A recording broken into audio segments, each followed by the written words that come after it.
Hello guys, कैसे हो आप सब। स्वागत है आपके यूट्यूब चैनल ज्ञान एकेडमी पर। मैं हूं मनीष अग्रवाल और इस वीडियो में हम कवर करेंगे NRI, PIO and OCI card holder के बारे में। क्या होते हैं एनआरआई, ये सब। ठीक है, तो सर सन 2003 में नागरिकता अधिनियम 1955 में संशोधन किया गया और एक प्रावधान जोड़ा गया, विदेशी भारतीय नागरिक। इसमें क्या था कि जो भारतीय मूल के जो व्यक्ति थे उन्हें दोहरी नागरिकता देने का बात की गई थी। एक जिस देश में वो रहते हैं और दूसरा भारत में। लेकिन यह सभी पूरे विश्व में जो भारतीय मूल के नागरिक हैं उन सभी पे अप्लाई नहीं होता था, मतलब सभी पे लागू नहीं होता था। ये बस 16 ऐसे देश थे जिन पर यह चीज़ अभी लागू की गई थी, जिसमें से पाकिस्तान को और बांग्लादेश को निकाल दिया गया था। व्यक्ति को दो नागरिकता देने का कारण क्या था। सब पहला कारण यही है कि अगर कोई बंदा पैसे वाला हो जाता है, गांव में रहने वाला बंदा और पैसे वाला हो जाता है तो वो शहर में चले जाता है, और ज़्यादा पैसे वाला हो जाता है तो मेट्रोपॉलिटन सिटीज़ में चला जाता है, जैसे बड़ी बड़ी सिटियाँ होती हैं, जैसे दिल्ली, मुंबई, हैदराबाद, चेन्नई, कोलकाता, इन देशों में शहरों में चला जाता है।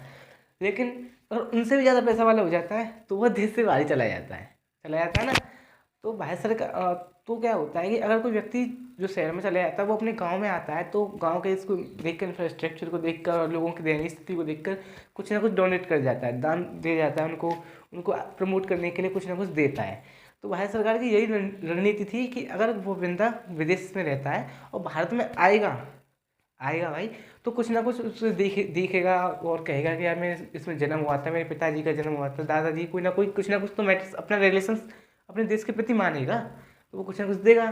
तो भारत की यही रणनीति थी कि इस दोहरी नागरिकता को जोड़ा जाए। ठीक है ना। बाद में फिर 2005 में इसमें फिर संशोधन किया गया। सन नागरिकता अधिनियम 1955 के जो नागरिकता अधिनियम 1955 को फिर दोबारा से 2005 में संशोधन किया गया। अब इसमें भारतीय मूल के सभी व्यक्ति हैं जो पूरे विश्व में कहीं भी फैले हुए हैं, सभी को दोहरी नागरिकता देने का अधिकार का तो भारत देगा। ठीक है, उसके बाद फिर जो नागरिकता अधिनियम 1955 में फिर दोबारा से इसमें संशोधन किया गया 2015 में। इसमें संशोधन करने का मुख्य कारण यही था कि इससे इससे पहले, संशोधन करने से पहले दो स्कीम चलती थी, PIO scheme and OCI scheme, और इसके सभी अलग अलग बेनिफिट्स थे। पीआईओ के अलग बेनिफिट्स थे, ओसीआई के अलग स्कीम से इसके बेनिफिट्स थे। तो बाद में क्या हुआ कि अब जो आवेदक था उसको इस समस्या आती थी कि भाई किसको लें, पीआईओ को पीआईओ स्कीम्स को यूज़ करके नागरिकता हासिल करें, विदेशी नागरिकता हासिल करें, या ओसीआई के द्वारा। तो वो कन्फ्यूज़न में रहते थे यार। तो 2015 में संशोधन किया गया और पीआईओ कार्ड स्कीम और ओसीआई कार्ड स्कीम दोनों को कंबाइन करके, दोनों का विलय करके एक स्कीम बनाएगी, विदेशी भारतीय नागरिक card holder, OCI card holder, overseas citizen of India card holder. और यह बात कही गई कि जिस व्यक्ति के पास पीआईओ कार्ड होल्डर है, अब 2015 के बाद वह ओसीआई कार्ड होल्डर माना जाएगा।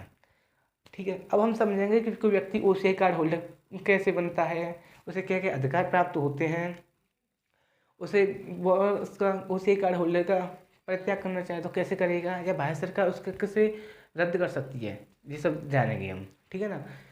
तो एक व्यक्ति पंजीकरण कर सकता है, केंद्र सरकार उसके आवेदन को स्वीकार कर सकती है और उसे ओसीआई कार्ड होल्डर बना सकती है। कब?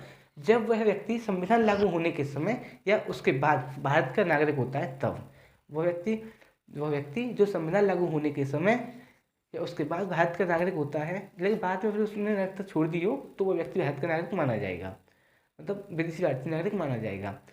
दूसरा, अगर वह व्यक्ति संविधान लागू होने के समय या उसके बाद भारत का नागरिक होने के लिए एलिजिबल है, मतलब है तो। नंबर तीसरा, अगर वह व्यक्ति, अगर वह क्षेत्र जो जब हमारा देश आज़ाद हुआ था या संविधान लागू होने के समय वह क्षेत्र जो भारत में शामिल कर लिया गया था, तो उस क्षेत्र से व्यक्ति जो संबंधित है वह व्यक्ति भी विदेशी भारतीय नागरिक माना जाएगा। अब कोई व्यक्ति है जो विदेशी भारतीय नागरिक कार्ड होल्डर है, तो उसे क्या क्या अधिकार दिए जाएंगे? उसे सभी वह सभी अधिकार दिए जाएंगे जो भारत सरकार देना चाहती है, भारत सरकार उल्लेखित करना चाहती है। लेकिन कुछ ऐसे अधिकार हैं जो सिर्फ नागरिकों के लिए दिए जाते हैं और कोई व्यक्ति नहीं ले सकता। वह है कि वह व्यक्ति राष्ट्रपति की योग्यता नहीं रख सकता, उपराष्ट्रपति की योग्यता नहीं रख सकता, उच्च न्यायालय के न्यायाधीश की योग्यता नहीं रख सकता, नहीं उच्चतम न्यायालय की, हाईकोर्ट और सुप्रीम कोर्ट के जज होते हैं उनकी योग्यता नहीं रख सकता, और न ही वह लोकसभा या राज्य विधानसभा में और न राज्यसभा में और न राज्य विधान परिषद में चुनाव लड़ सकता है, और न ही उसे वोट डालने का अधिकार है। इसके अतिरिक्त अगर वो कोई अधिकार केंद्र सरकार देना चाहती है तो आराम से दे सकती है, कोई दिक्कत नहीं है। अगर कोई व्यक्ति जो कि विदेशी कार्ड होल्डर है तो वो चाहता है कि भाई मैं से छोड़ना चाहता हूँ, विदेशी कार्ड होल्डर को परित्याग करना चाहता हूँ, कैसे कर सकता है?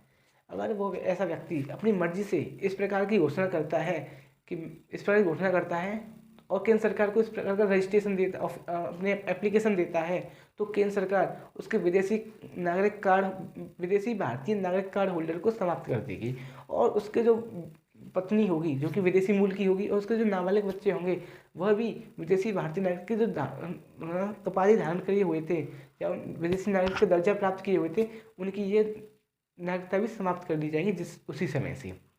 अब आता है कि भारत सरकार किसी व्यक्ति को विदेशी भारतीय नागरिक है उसकी नागरिकता कैसे रद्द कर सकती है? कर सकती है। पहला, अगर उस व्यक्ति ने जो विदेशी भारतीय नागरिकता है वो फर्जी तरीके से प्राप्त की हो, धोखाधड़ी से प्राप्त की हो या झूठ बोलकर प्राप्त की हो, एक बात। दूसरा है, अगर उस व्यक्ति ने संविधान के प्रति अपना अनादर जताया हो, संविधान से मतलब वो खुश नहीं हो, अपने बुरा भला कह रहा है हमारे संविधान के बारे में, तो उस व्यक्ति की विदेशी भारतीय नागरिकता खत्म कर दी जाएगी। अगला, ऐसे किसी व्यक्ति जिसने युद्ध के समय जिसमें भारत भी शामिल है और किसी व्यक्ति के साथ गैरकानूनी रूप से संबंध बनाए रखे हैं और उसे राष्ट्र विरोधी सूचना दी है, तभी उस व्यक्ति की विदेशी भारतीय नागरिकता समाप्त कर दी जाएगी। अगर कोई व्यक्ति जिसने की विदेशी भारतीय नागरिकता प्राप्त की है या पंजीकरण के बाद 5 साल के ड्यूरेशन में, 5 साल के अंतराल में अगर वह व्यक्ति 2 साल, कम से कम 2 साल कैद में रहा है, तो उसकी विदेशी भारतीय नागरिकता समाप्त हो जाएगी। यही सब वह क्राइटेरिया हैं जिनके द्वारा किसी व्यक्ति की विदेशी भारतीय नागरिकता समाप्त हो जाएगी। अब हम समझते हैं NRI, PIO एंड OCI के बारे में। क्या है ये? तो सर NRI वैसे तो भारत के नागरिक होते हैं, लेकिन वो विदेश में रह रहे होते हैं। अब ऐसा आप ये नहीं कह सकते, अगर मैं हूँ या फिर कोई और बंदा है जो कि भारत से बाहर 2 महीनों के लिए या 3 महीनों के लिए रह रहा है, तो आप उसे NRI नहीं कह सकते। भारत में रह रहा है 6 महीने या 6 महीने से ज़्यादा और कोई व्यक्ति भारत से बाहर रहता है, वही NRI कहलाता है।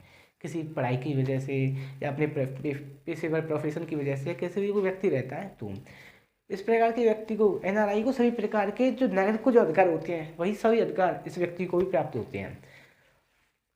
NRI को वोट डालने का भी अधिकार है, लेकिन यह है कि अभी कोई खास व्यवस्था नहीं हो पा रही है वोट डालने की, तो इस वजह से वो वोट नहीं डाल पाते हैं। ऐसा तो नहीं है कि वोट डालने के लिए भारत में आए, ऐसा तो कुछ नहीं है। तो वोट तो डालने का अधिकार है, लेकिन नहीं आ पाते। अगला, अगर कोई इनको वीज़ा की ज़रूरत नहीं होती, वीज़ा की ज़रूरत करनी, अरे यार आप ही देख लो कि अगर आप अपने घर में जाते हो तो कोई परमिशन लेके जाते हो कि भाई मैं आ जाऊँ आपके घर या नहीं आऊँ अपने घर, ऐसा तो कुछ नहीं है, अपने आप आ जाते हो, चले जाते हो। इसी प्रकार यह NRI का अपना घर है, अपना घर ही है यार ये, तो वो आना चाहें तो जब भी आ सकते हैं। उन्हें वीज़ा की कोई ज़रूरत नहीं है, किसी प्रकार की कोई ज़रूरत नहीं है। उन्हें सभी प्रकार की एक्टिविटीज़ वो जो करना चाहते हैं वो कर सकते हैं, कानूनी रूप से जो कुछ करना चाहते हैं वो कर सकते हैं। उन्हें किसी प्रकार की कोई परमिशन किसी से लेने की ज़रूरत ही नहीं है। अगला है सब PIO क्या होते हैं? सब PIO होती हैं पर्सन ऑफ इंडियन ओरिजिन, भारतीय मूल के व्यक्ति। यह होते तो भारतीय मूल के व्यक्ति हैं, मतलब इनके कोई दादा परदादा पापा मम्मी कोई ना कोई भारत का नागरिक रखा हुआ, लेकिन अभी वह अब इस व्यक्ति ने किसी अन्य देश की नागरिकता ले रखी है और किसी अन्य देश का ही जो पासपोर्ट है इसके पास, तो इसको क्या है? अगर इस प्रकार का कोई PIO व्यक्ति जो भारत में आना चाहता है तो उसे पहले तो यह है कि उसे वीज़ा की ज़रूरत पड़ती है, उसे वीज़ा होगा तभी वो भारत में एंट्री कर पाएगा। अगला है कि अगर वो भारत में कोई एक्टिविटी करना चाहता है तो किस प्रकार की एक्टिविटी कर सकता है, मतलब अपनी मर्जी से कुछ कर सकता है जो कि एक NRI कर सकता है। ऐसा है कि खुली मतलब कुछ रिस्ट्रिक्शन है? हाँ है, उसके पास एक वीज़ा के प्रकार के अनुसार एक्टिविटी कर सकता है, ठीक है। अगला है कि अगर कोई PIO भारत का संपूर्ण नागरिक बनना चाहता है तो क्या है, तो वो सब भारतीय नागरिकता अधिनियम 1955 के अनुसार पंजीकरण कराना चाहता है, तो उसे पंजीकरण कराने से पहले, रजिस्ट्रेशन कराने से पहले कम से कम 7 साल भारत में रहा होना चाहिए, ठीक है ना।